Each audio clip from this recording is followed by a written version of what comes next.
Understanding Research Sampling. Hello and welcome to this educational session on research sampling.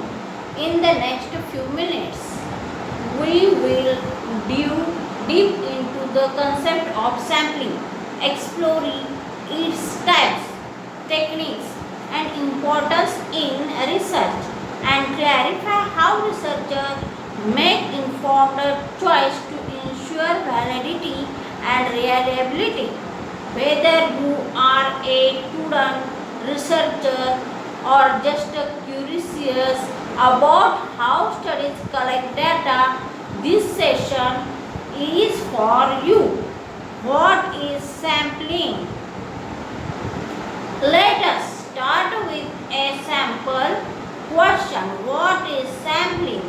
Sampling is the process of selecting a subset of individual items or data points from a larger population to make inferences about that population. Since it's often impractical or impossible to study an entire population due to time, cost, or logical reasons, sampling allows researchers to work with a manageable group that represents the whole. Why is sampling important? Sampling is fundamental because it affects the accuracy, credibility, and generality of research findings. A well-chosen sample leads to results that can be confidently applied to the larger population. Poor sampling, on the other hand, leads to bias, errors, and misleading conclusions. Key concept in sampling. Before discussing the types of sampling, we need to understand two core terms. One, population. This is the entire group you are interested in studying.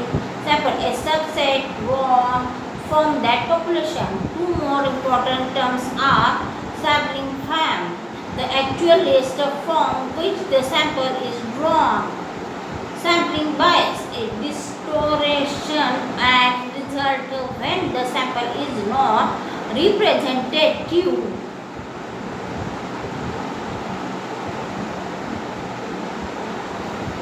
Types of sampling. Sampling techniques are broadly categorized into probability sampling and non-probability sampling.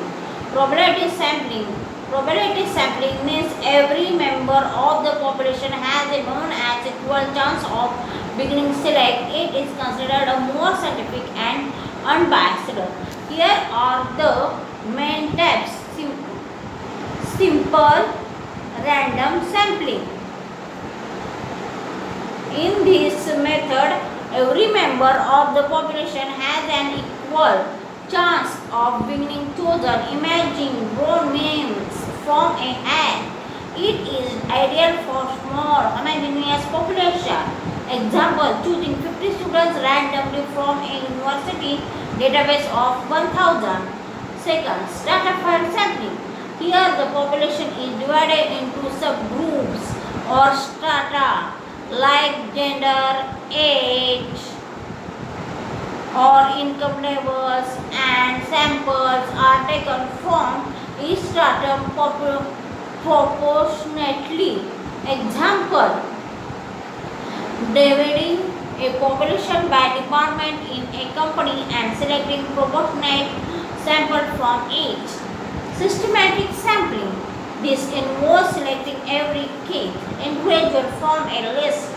For instance, every 10th name on a list. Example, choosing every 50th visitor entering a museum.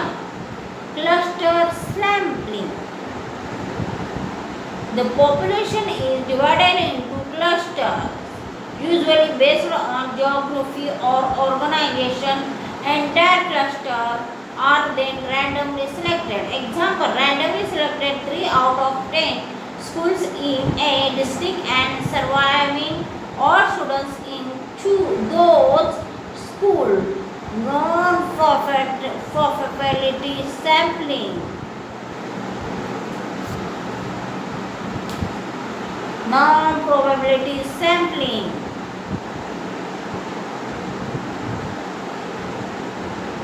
Non-probability sampling does not provide every member of the population with a known or equal chance of beginning include. It's more common in qualitative research or exploratory studies. Convenience sampling. This involves selecting individuals who are easiest to reach. Example, surveying our friend or people in a shopping mall. Purposive sampling. Also called judgmental sampling. This involves selecting participants based on specific characteristics or knowledge. Example, interviewing only senior managers in a leadership study.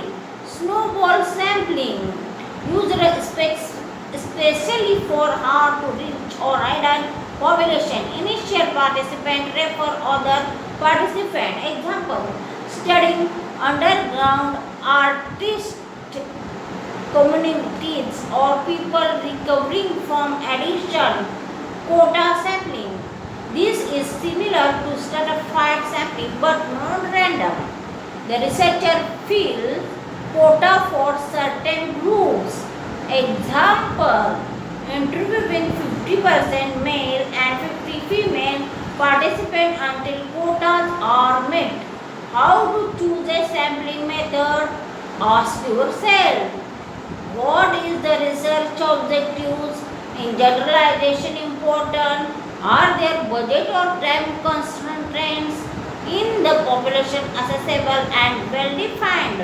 If generalizability is important, go with probability sampling. If depth and understanding are more important, as in qualitative research, non-probability sampling may suffice.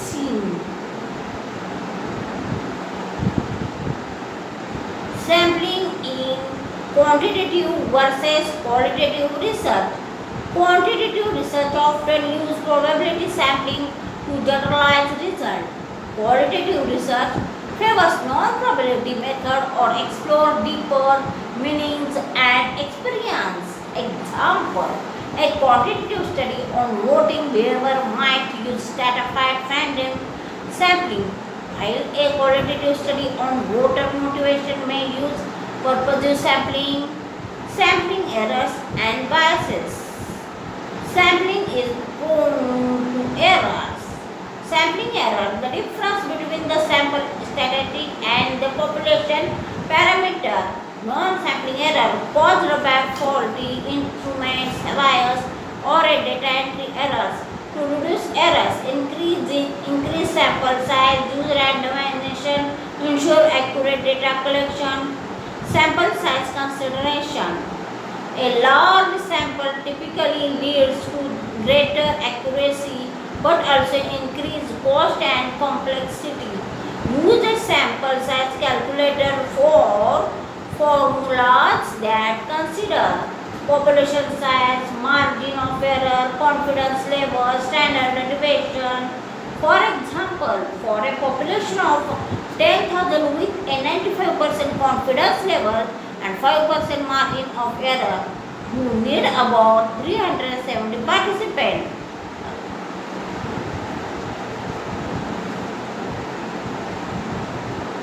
Let's quickly recap.